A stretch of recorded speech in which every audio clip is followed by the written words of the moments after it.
Greetings, listeners! Welcome to another episode of Space Cowboys Podcast. I am one of your hosts, Liz Prue, and I am with my, actual better half. 20 minutes before this, I was basically crying to her because she's amazing. Meg Bonnie. Hello, and you're also amazing. You're always there for me. You always have your shit together. I'm just kind of floating along.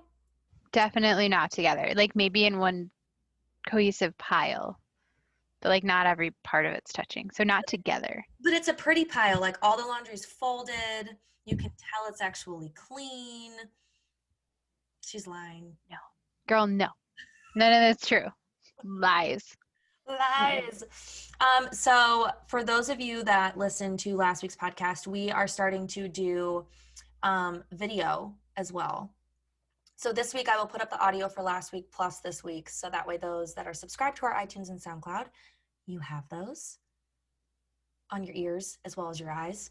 But we thought we'd keep that structure with talking a little bit about Roswell, New Mexico, because that's where a lot of y'all came from, but also talk about all the other amazing things that are going on the TVs. Meg got me to watch the first episode of Julie and the Phantoms before this. It's so good. It's so adorable. I know we have Roswell news to talk about, but I really want to talk about this because it's real fresh. Should we do the news first? Yeah. Okay, let's news it up. Okay. Let's news. And then we'll get ghosty. Okay. So, let's see.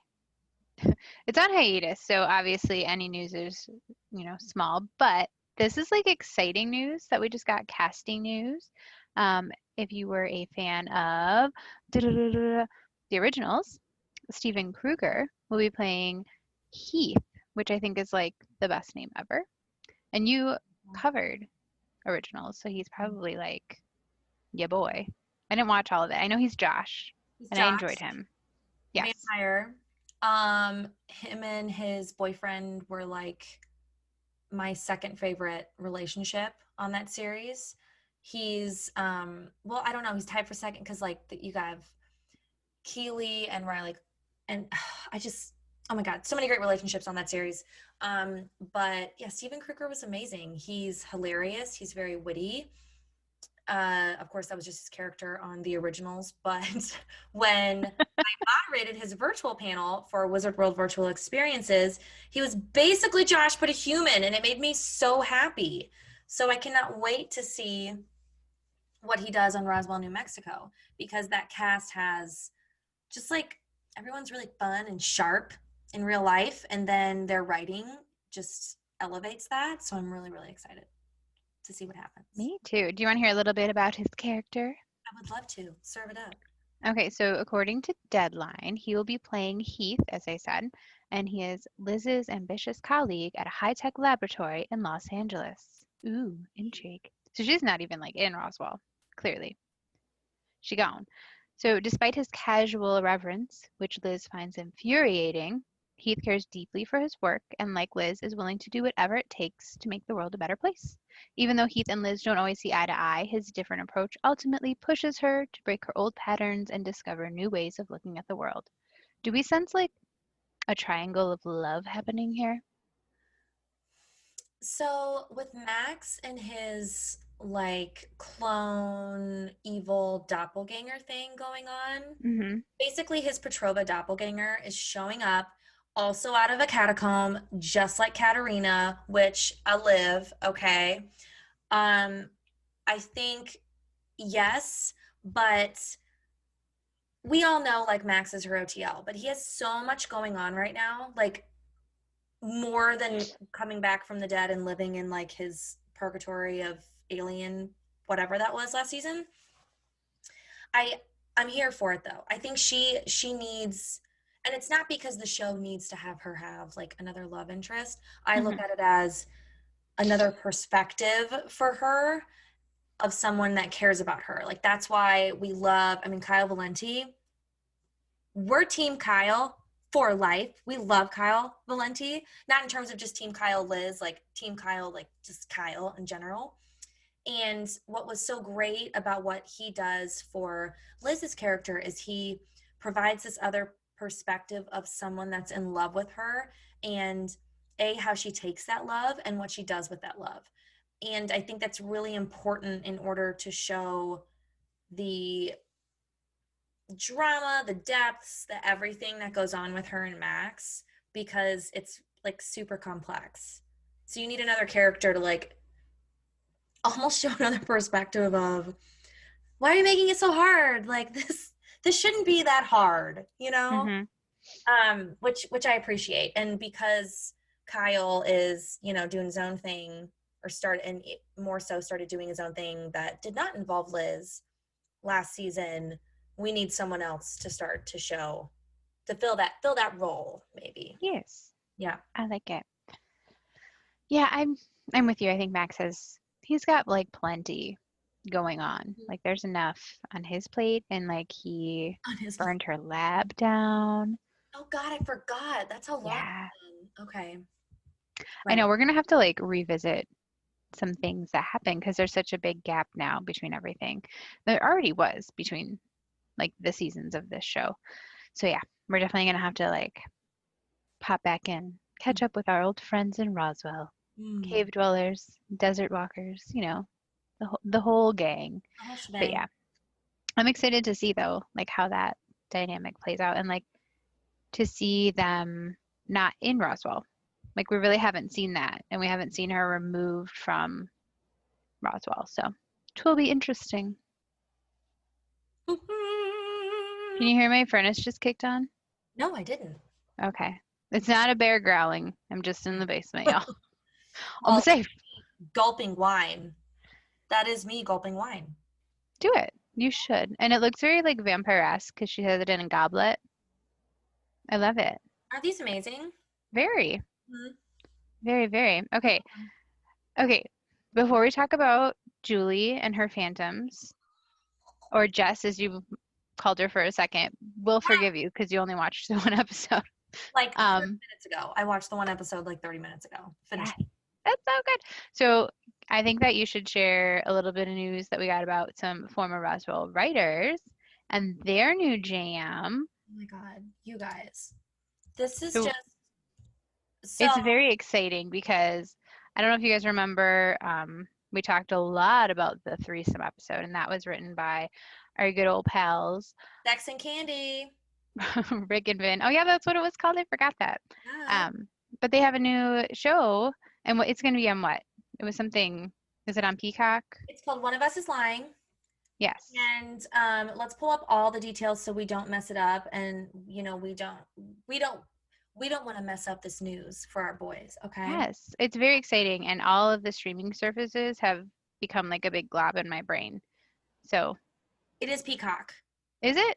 Yes. Yay! I thought it was just the whole Saved by the Bell news that was stuck in my head. Yes. So it's a young adult mystery drama. One of Us is Lying. Mm-hmm. Dario Madrona, co-creator of Netflix's Elite, is the showrunner, and it is an adaptation of Karen M. McManus's novel. And it received an 8-episode order. Which is so exciting. Yay! I am super pumped. I'm all into this juiciness, okay? It's a story of what happens when 5 high schoolers walk into detention and only 4 make it out alive. Everyone's a suspect and everyone has something to hide, and I want to figure out what it is, okay? I am here for this. It's like pretty, it has like a Pretty Little Liars vibe. Like, solve the mystery. Someone's lying, obviously, Mm-hmm. in the title. So, yeah, okay, that's gonna be fun. It's like Evil Breakfast Club. Pretty much. Yeah. It's going to be amazing. So we will, of course, miss them in New Mexico, but we're really happy for them. Excited to catch them in detention, right? That'll be fun. And we, I think if you guys like this, we will definitely cover Roswell, New Mexico, because duh. But we'll leave some time in these podcasts to talk about all these other amazing things in the family that is Roswell, New Mexico. Showrunner Karina McKenzie is probably working on like a gazillion things. We'll provide updates on that too. We'll be your go-to news. You know us. We love ourselves some CW branches. We follow We follow all the seedlings, okay? We The do. seedlings. I love it. Yes. And one more little seedling that we need to mention. Janine Mason has a Christmas movie coming out. Did you see that? Oh, you mean the one with Dolly freaking Parton? Yeah, I Yes. saw that. Yes. And then Lily Cowell's mom is actually in it too. And she calls her Lily's mom the What? whole time, which I find that to be adorable. Hang on, I'm going to pull up the title because I already forgot. Because, Dolly Parton's like Christmas Circle or something. yes, it's like Christmas Square or something. There's the Christmas shape. There's a shape. There's a shape and it's a holiday. And you know what? We don't care if it's a rhombus, if it's, anything. We're here for it. And honestly, like, I'm just like, I'm ready for Christmas movies. I'm ready for that wholesome, like, everyone gets a happy ending no matter what, and no one has COVID, and like, Mhm. there's a Santa, maybe. I don't care. Give it to me. I'm here I'm for here it. for it. Did Well, you we just say it are. at the same time as me? Here for it. I did. Christmas on the Square. Christmas on Dolly Parton's Christmas on the Square. Mm-hmm. Christine Baranski, Dolly Parton, 14 original songs. Oh, I'll I'm get just gonna that. watch the trailer on silent here again. We It's so good. Not to jump from Christmas to ghosts, but it feels like there's always ghosts on Christmas. So whatever. Pretty sure like Dolly Parton's a ghost in the movie we just talked about. But can we please talk about Julie and the Phantoms? Oh my God, I'm obsessed. It reminds me of like the little I know it's nothing like it, but I get the same feels as I do whenever I watch Gilmore Girls and just like these cute little interactions and just Like a wholesome vibe. mm, Okay, so you only watched the pilot and then like the really good trailer I sent you, right? right. Okay, so will you keep watching? Yes. So you can't tell me. And we have to sell people on this. So we got to keep it semi spoiler free. However, I did watch a lot of the clips where the one ghost, Luke. Luke, I almost called him Lionel. Luke, you know how good I am with names. Luke, that little cutie patootie, Mm-hmm. and Julie. Yes. I mean, I just see, here's the thing that I'm not going to be able to take if she's getting heartbreak where, her mom has passed and now she has these three hottie little ghosts and she falls in love with one of them because that's what happens, of course. Like, what? No. No. Just keep watching. I don't want to that's not I don't want to have that conversation if that's I what think happens. you know me well enough to know that I wouldn't call it wholesome and sweet and like obsessed about it with my 7-year-old if Okay. it was like reducing all of us to tears. Although I will spoiler alert say Mhm. there is an episode that I cried as a mother. I cried as a child of a mother. I just I'm Is it not the a one where he sees musician, his but family? yeah. Because I saw just a still of that of a clip, and I was like, "Hold on, that has to be his parents." And like, no. Oh my god. It's so like okay, so I watched it by myself first. I have two little girls. I watched it by myself because I was like, okay, I have to know what this is. It's a ghost boy band. It's not really like a boy band in the sense of like, you know, Backstreet Boys or NSYNC. Like the actors legitimately are playing. Like they're playing the instruments, Oh, I've which seen I them think is on like super fun. TikTok. I love that. Um, I was like, I have to know like what the heck this is about, because I'd seen people talking about it on Instagram and stuff. So I watched the first two episodes, and I was like waiting to watch it with my oldest daughter, and she was being like too pokey, so I just watched it all without her. And I was like, it was like midnight. I had some wine, and I'm like sobbing, and I'm like, it's rated G, and it's still like breaking my heart in the best way, Oh my but god. like in a way that felt like healing. Like Mm-hmm. you need a good cry.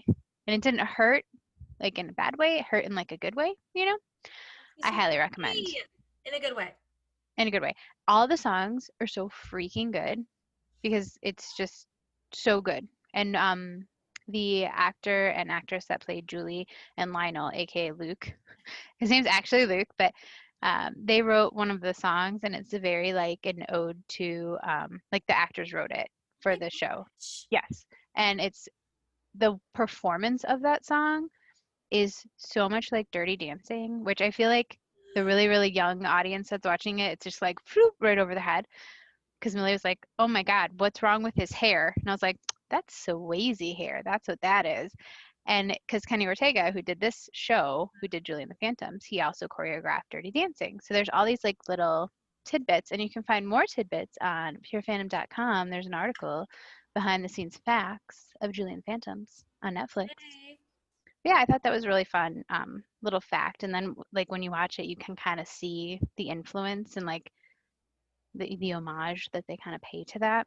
Hmm. And also Luke like never has sleeves. Like he is straight up allergic to sleeves. They gone. It was the 90s. And he has such a Jordan Catalano vibe. Oh my God, he does. Yeah. Like when he's wearing too much flannel. Like Jordan. Like it's what I wanted Jordan Catalano to be. Like it just wasn't quite that. But Luke is. Like He he's that. is. He is it. Yeah. And I think if I were, a tween, I would be Hmm. obsessed with him. He's a little cutie and he's so talented. Yes, absolutely. I think like all the boys are in their 20s. So like don't feel too creepy, but like just like a little creepy. Okay. If you think they're cute, totally normal. Okay. Um, but I think we should also shout out Ray, They're adorable. They're all the adorable. dad. I don't know if you met the dad yet. No, Oh, you I did. love the dad because I thought the dad was the fourth member for a minute. Oh, yeah. I know what you're talking about. Yeah, so Ray is the dad, He's Julie's not dad. the fourth member though because he would have known like what all that was. Yes, he's not. Okay. Spoiler alert, he's not. Okay. I'm fairly confident everyone has watched it but you, but that's okay because you gonna. I'm gonna watch after this. It's really cute. I'm so excited. And you feel free to text me the entire time. Okay. Like, You I got it. encourage it. So I have to ask you Yes. now, obviously, like, we're not wishing anyone dead, Mm-hmm. right? Mm-hmm. But if you could have any 90s band show up in your garage, Oh my God. who would it be? Hold on. Are you saying 90s? When you say band, are you band, group? Like what? Group, anything, musician. I know. It's hard because I definitely went real hard with like the R&B in the 90s because like I 90s know that's R&B, why I was like, can we do yeah. either or then? But like, obviously like it doesn't have to be an actual like ghost, you know. I don't think any of them ate bad hot dogs, but still. Um, okay, so I have two because I'm doing two different genres, and I don't care how cliche they are. Mm-mm. Y'all can just whatever, call me basic. So I should preface this by saying I'm 33 because I feel like that provides some context. And I have an Eric and I both do, my husband, for those of you that haven't heard me gush about him. Also, our pure fan of tech support. Um, we have the biggest crush on Dave Grohl. Like, it's an issue. Like, I love him and his daughters. I love his vibe, his energy, his just everything. And so I would want him to show up, but as Dave Grohl now. I mean, well, Kurt Cobain, like RIP. And I think I would just want him to show up as a grown man, and then we can have double dates. Our kids can have play dates, and I know that's like not what Julian Phantoms is, but that's where my mind goes. I love it. Secondly, I am a forever tried and true lamb, which is what Mariah Carey fans are. And I have been standing her since I was like 2 years old. And if 90s Mariah Carey showed up in my garage, I would actually die. Like the ghost would then become me. Like I would die. It would be you. I would die. Like I she don't is your street dog. Yes, and I don't care what anyone says. If she lost her voice, I don't give a shit. 18 number ones, bitches. Okay? That's all I'm saying. Heartbreaker Tour 99, United Center. I was there, living my life. I love it. Always Be My Baby. Oh, I just remember being in 6th grade and like writing all the lyrics down in a notebook because this boy I liked, I think his name was Mike. Got a thing for Mike's apparently. right. Um, he liked this girl named Abby, but I was like in my head convinced he was mine. Mhm. And Mariah, she had my back on that, so like I wrote all the lyrics down as one does in the 90s. Oh my God, I love We that. didn't have the internet, folks. Nope. So Okay. okay, so who? And you can go by genre if it makes it easier. Who would you want to show up in your garage From the 90s, from the 90s? Band group. which is very like Roswell of us too. I See, know. it's all connected. Um, I'm gonna have to go with Blink 182, the original lineup, Uh-huh. Dude Ranch album, which it came out in the 90s. Uh-huh. So everyone knows like their more recent stuff, which is totally fine. And I don't mean to be one of those like band hipster people like It can be. I don't their care. old stuff. That was the one that came out in the 90s, and that's the one I listened to so much when I was of the age. Mhm. Um, yes, I would have loved if they showed up at my house. And then like they could have played their songs and I could have like bobbed along and like had my feelings and emoted a little bit.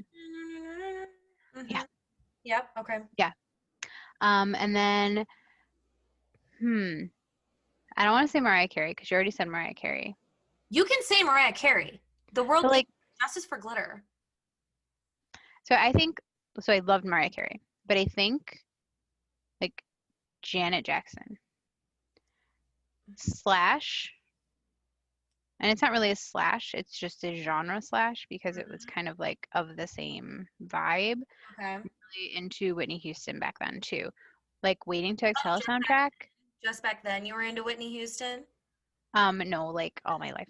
But I love her.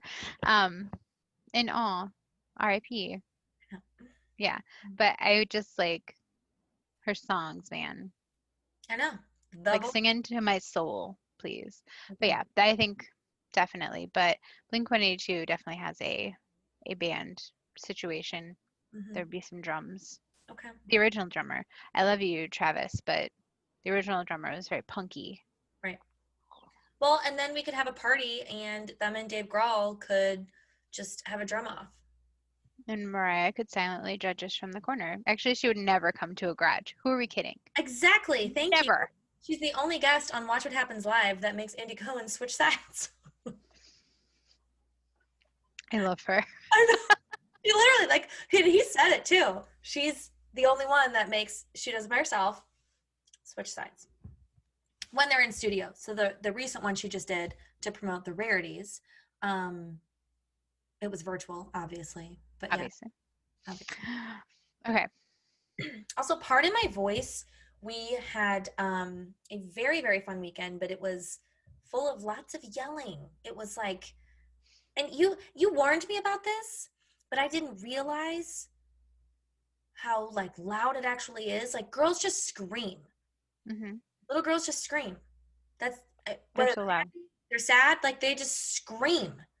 And so in order to, just carry a conversation, I have to be screaming. I felt like I was screaming all weekend, and my voice actually hurts. And I was like, is that the truly, or is it the screaming? Was it both? Little both? Maybe? I don't know. So Who's to say? who's to say? Okay.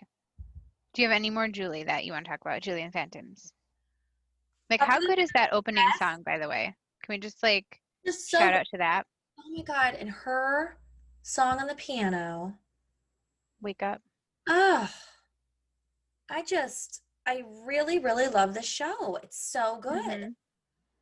What a great pilot. It's a really good pilot. And like, you know how usually it takes shows a couple seasons to like really find their chemistry and their stride and like those make it feel like those people really, really know each other. it just kind of, it feels really organic. And I think another fun fact that you can read about on purefandom.com is that they went to the band, so the four of them went to like a month-long like musical boot camp to learn how, because they're all musicians, like they sing and they play instruments, but to learn how to do that and act at the same time. So they like to become a band that could be on stage. What? Yeah, so I was like, that's so freaking cool. And like Netflix, shout out to their press site, had all of these cool like behind the scenes facts and things like that. Like I love that stuff. Okay, I Netflix. love it. I know. Thanks, Netflix. There you go, Thanks Netflix. for the fun. I love it. But I think it's a really good show, and I think you should keep watching it. And every single song's amazing. We finished The Haunting of Bly Manor. Oh my God, tell me all about it. So, well, meaning so now I can watch another one, another show, Julian Phantoms. Um, it was really good. I actually think, I don't know if you would like it. I would hate it, but go ahead. No, well, it was one of those things where it's like, and I've told you about American Horror Story Asylum and how it's more of like bittersweet at the end. Well, bittersweet and not, but it's more of a psychological thriller, and I'm stealing that quote. Not that that's like a so Lindsay, our writer, amazing writer, she said it's more of a psychological thriller. And I don't, if I say any more, I feel like that will like give away the kind of terror that you get from it. Like there's definitely like jump out spooky stuff, like crazy, but it's one of those things where it's just kind Don't of worry. Sorry, cat ass alert if you're fast. watching on video. Me. But it's just It's, it's sad. yeah. Like it's really sad. But Is I it end like sad? Like, does it hurt at the end, or do you feel like yeah, almost like a sigh of relief? Oh, okay. both. You feel both. Okay. You feel both. And I think it's just well, I will say a cool thing they do.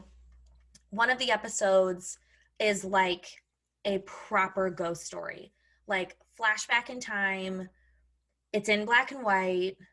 Wait, is this Asylum or the Manor one? The Manor one, Blind Okay. Manor, which is really, really cool. Like, even if you just watched that episode and like none of the other episodes, it's a really cool, spooky episode. Let me stop you right there. The only ghosts that I'm really into right now Are the play guitar. Oh my God, Bellamy. Lionel, one of the Phantoms. Yes, good old Lionel on guitar. Oh, I love Lionel. I wanted to Continue. ask you, I should have asked you before this podcast, but I forgot. So the Bly Manor, Haunting of Bly Manor, whatever it's called, it reminded me of these books that were in elementary school libraries. Like they had to be, I mean, we both grew up in the Midwest, so like I feel like every Midwest library had the same library of books. And it was these like series of books, and they were like collections of scary stories.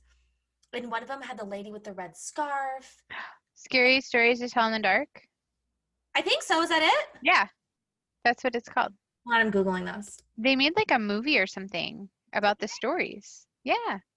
It has like a weird, it's like a white cover and it has like a weird face and there's like red lips or something on the skeleton or something like that. Yes, that's it, right? Am I crazy?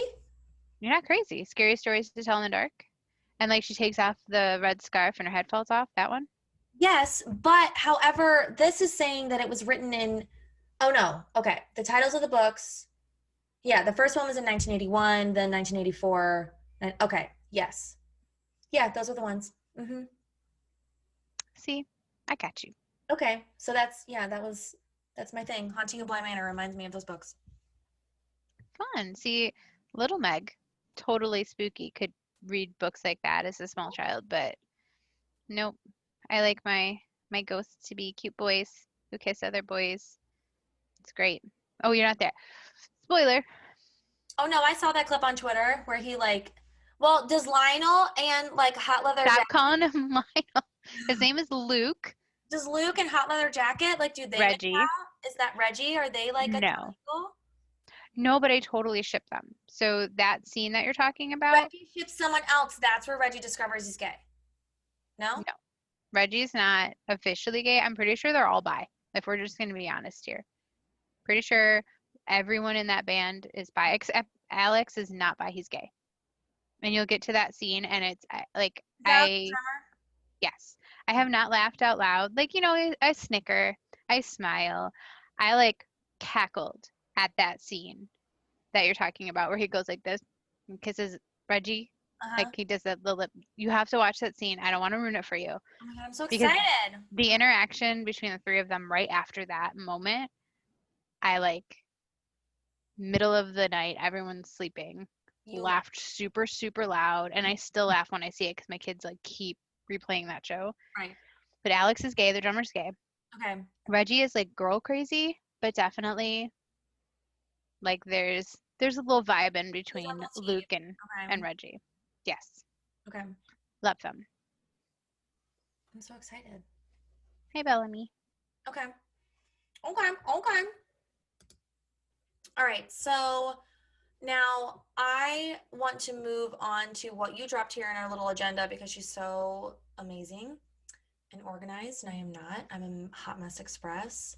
Um, what do we think is going to happen with Alex and Michael in season 3 of Roswell, New Mexico? Okay, and just like refresh your memory. Alex sings that like ridiculously amazing like ballad, So sweet. but then he like Frenches dude with the blue hair. What was his name? It, that was pre-pandemic. Like I I can't. know. That was like 7 years ago, I know. pandemic time. Yeah, that's when everyone was still making banana bread. Like I don't remember. Like around the time of a sourdough starter. Uh, Yeah. hmm. Okay, but him. Yeah. I want to say it started with an R. It'll come to me.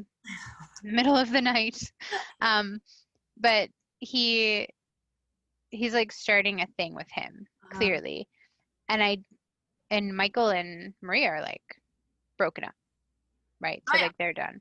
Yeah. But again, I think it's the same problem that we're gonna see with Max and Liz is like there's so much family stuff happening. Like how are they possibly gonna focus on themselves or their love lives this Right. season? Like who the F is this guy? The doppelganger thing happening? Like how does one have like a cute wine night with their boyfriend when there's like a crazy like cave Max, Like how? Well, and there's still so like we got a lot of answers, but not all the answers. And so there's still a lot there are a lot of things haunting Alex. Forest. There it is. Mm-hmm. Forest. Forest. Sorry, continue. There's still a lot haunting Alex Maines, I think. And the woods of forest can only distract him for so long. I That don't know. was so good. I love it. So I think, it's yes, there'll be some moments of bliss, but then Cave Max is going to show up. Right. And like it really depends on who he is. Like is he real Max? And like who's the other one? Is this a clone situation? Is it his dad? Like we don't know anything. Like the level of drama it's going to cause for Michael and Isabel like remains to be seen because I would love to see Isabel find some happiness too. Not that she needs like someone else to do that with, but you know what I mean? Like, who's the other Main's brother? He was super cute. I hope he sticks around. Right? Like, I'm on board with that. Or even her and Kyle with like the glitter on their face, and they were like, Kyle, I don't care if it's another tree. Like, I don't care if Kyle has a relationship with a volleyball. Like, I want more Kyle Valenti. yes, I with love maybe some glitter on his face.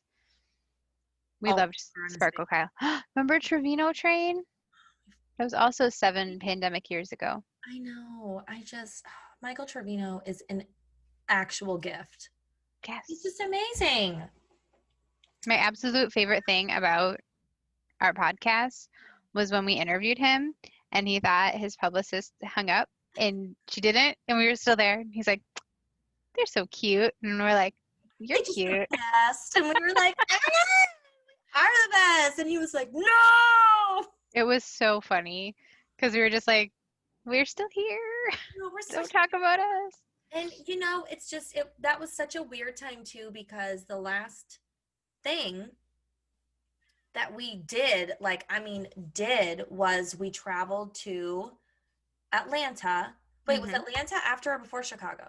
After. It was the week before. It was the SCAD TV Fest. That's right. We went and interviewed the Roswell cast, and then that week after, we did what has now become like the annual February trip to Chicago, because why not? Go visit comic book and record shops when it's 10 degrees out. But remember, we were at that barcade and everyone was like calling us crazy because we brought Clorox wipes and we were wiping everything down, and all the COVID shit was hitting the news, and we were like, I feel like we need to be wiping things down. And then like strangers were like, hey, can I get a wipe? Can I? Yeah. Like we legit walked around the streets of Chicago with a freaking canister of Clorox wipes. Like the Costco size one. Yes, and this was like pre-shutdown, pre-mask mandate. It was the week before. Yeah, it was before Illinois shutdown. Yes, because that following Friday was when the girls' daycare closed. Crazy. Ahead of our time we are. Mm. But yes. So what do you think is going to happen with Malik's? Oh, I have my Malik's shirt on if you're watching on YouTube. And it says love hurts. I hope that's not like a sign of things to come. I think it is. They've had their hurt though. I want them to have their happy. By the way, it has Jonesy on it. I'm wearing my Alien nice shirt. My Mondo shirt. Heartbreak. They might have like a moment, but I mean, Cave Max is here. Like, no one is going to be happy next season. No. And I think that's a season 3 thing. Like, they kind of established relationships. Now they're all like scattered and staticky. The Klaus has arrived. Yes. Oh my God. That's still always gonna be like my favorite thing that's ever happened in a show. The build up to that character. Oh my God. And then like, not to quote the stupid volleyball show I'm watching, but it's very much like that. Still watching that? I'm gonna be watching it for the rest of my life. Oh my God. Greatest thing ever though. So we've been watching that. It's called Haikyuu. It's on Netflix. It's also on like Crunchyroll, and it's like a comic thing. It's called Haikyuu, all about volleyball. So for some reason, my husband decided to look up like real legit volleyball to show my daughter, to be like, okay, this is what like real volleyball is, just to see, compare. Every single comment, it was freaking hilarious. Every single comment on it. I'm only here because of Haikyuu. Oh my God. Like, this can't be real. There's no flashbacks. Wait, why aren't they turning into birds? It was like the greatest thing ever that we've seen, because it was like the Olympics game, like the final Olympic game. Yeah. YouTube clip. How old all the comments. Were they like adults, or were they kids like in the show? The video that we watched, the YouTube clip, it was the Olympics. It was like the professional volleyball player Olympic not like junior Olympic stuff. Like these are like grown humans. No, and if you look it up, every single comment's about Haikyuu, and it's so funny because that's exactly why we looked it up. And it like then we watched it and we're like, oh my God, it's like so accurate. This anime is ridiculously accurate. But yeah, if you have time to kill and you really want to learn more than you ever needed to know, or any human needed to know about volleyball, Haikyuu. Still the show to watch. Haikyuu. There you go. Do it up. But yeah, it's the jam. It was super funny. Super funny. That's still what I'm watching. I'm not watching anything new. I don't finish a show like you did.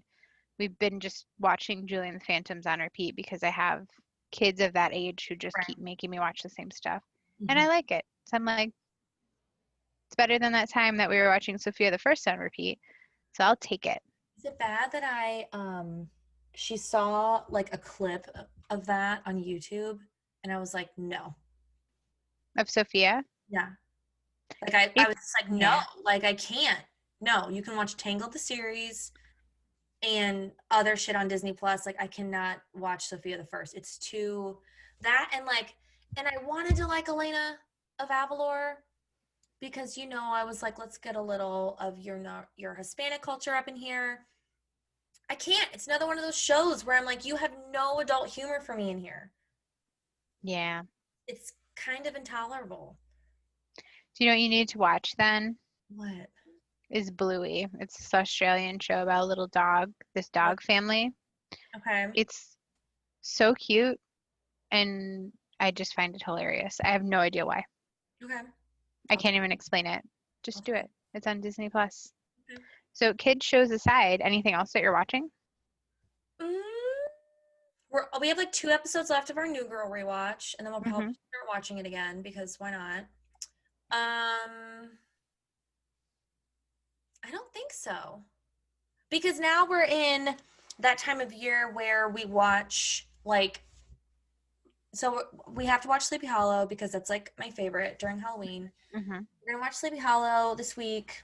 I know it's a movie though, it's not like a binge TV show. And then November is usually Lord of the Rings. So I get my Orlando Bloom fix. I don't know why, it just is. And then usually we watch Harry Potter, um, which we'll probably just start with Azkaban, and I'm just gonna forget about What came before? or J.K. After? Rowling. Oh, yeah. I feel like you have to remove her. It's Mhm. become so much more. Well, what Daniel Radcliffe said in his GLAAD essay was perfect, I think, Mm-hmm. on all of that. Like what it meant to you should still remain what it is. And she's just not great. Not a fan. So, Tainted. I ain't a fan. But yeah, usually we do that, and then but I mean we're still watching whatever the heck Val wants to watch, until she falls asleep. It's like So you gotta get him hooked on something you like Julie and the Phantoms. I know, right? And she's starting to get into live action. Mm-hmm. Well, I thought she was because she's obsessed with Maleficent, but that's the only live action she's into right now. And Princess Bride, weirdly enough, which is Random, great, but but great taste. Yes. yeah, but random. Nicely done, Val. Mhm. I like it. Yeah. It has been so lovely to chat TV with you. It's been the best. I love it. I love hearing what you're binging. And I love chatting with you, and we love chatting with all of you. So I don't know, drop a line in like the comments here. We're just starting to post on YouTube, so talk to us. Maybe we'll do one of these live. Yes, and if you are new to our YouTube, you'll notice that we really only post our Comic-Con videos, Mhm. and ain't nobody going to Comic-Con. No, So here we we're are. gonna post more. hmm Absolutely. And if there's a show you want us to watch, let us know. If you want me to watch Julie and the Phantoms again, I mean, I'll do that for you. I love Lionel. I'll watch him again. I'm obsessed Lionel and Jess. with Lionel and Jess. I ship it. Love. Oh my God, they're adorable, by the way. Just like Michael Valenti, how I call Kyle Valenti Michael Valenti. You do kind of like mush. I just, I'm not so good with the names. it's okay. That's okay. Yay! Well, guys, check out purefandom.com. If you want to write for us, email liz@purefandom.com and meg@purefandom.com. We also are doing YouTube. We have podcast opportunities. We do all the things. We really, really do. So reach out. We'd love to geek out with you. And thanks for tuning in. We appreciate it. Bye, guys.